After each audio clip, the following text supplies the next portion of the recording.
Just ride on what has been said and simply say all protocol observed, and in particular the media, thank you for being here.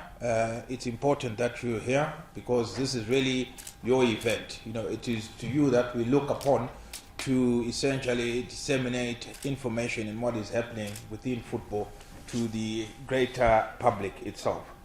I think the background of why we're here is well known, it's well documented. The FIFA suspension of ZIFA, its lifting of last year, and the conditions that were stated in the lifting of that suspension.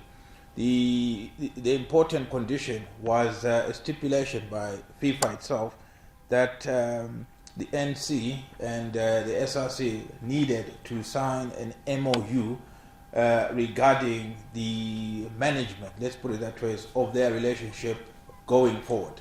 That was because FIFA itself had greatly appreciated the issues that had been raised by the SRC and the need to find a common platform, an agreed one, as between SRC and ZIFA essentially, as to how they'll collaborate going forward. Obviously with respect for the ZIFA constitution, the FIFA constitutions, as well as obviously the laws of Zimbabwe itself.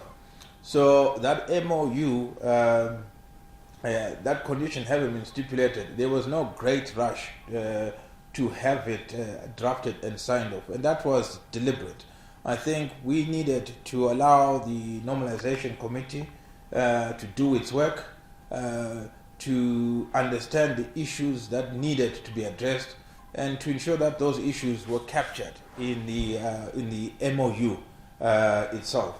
And I think as we move towards what I would call, the home run, insofar as the NC's mandate is concerned, this has become that appropriate time to sign the MOU, because it will not just govern the relationship between the SRC and ZIFA, or the NC itself, but ZIFA and the new incoming administration of ZIFA itself going forward.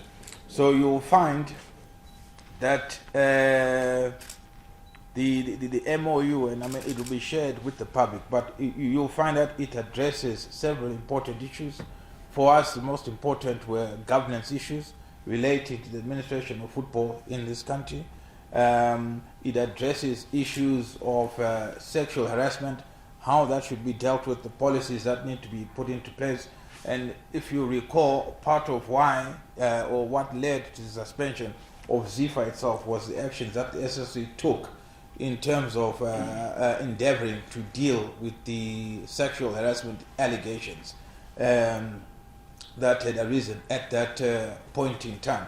So those two issues, governance, sexual harassment policies, were the important items for the SRC. And of course, from the NC perspective, their big issue was funding, money. And you'll find that the MOU talks about that. It talks about the commitment of the SRC to endeavor, and I'll underline that word, endeavor, to ensure as far as possible that ZIFA programs of national importance are funded, and are funded from Treasury itself. So we are the facilitators for that.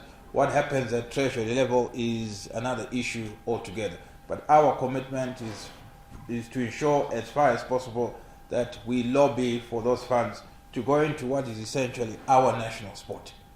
We want to see sport thrive in this country, particularly football, and I think this MOU now presents that platform with respect to how we move forward in ensuring that the game that we all love starts to rise, literally from the dead. FIFA itself has played a large role insofar as the contents of this MOU are concerned. I'm talking about FIFA Legal, not just Nasha here. I know she's also been quite busy with Angeline, our legal director, but FIFA had a lot of input, and so this is also endorsed by FIFA as well at those high levels. That's how important this document is.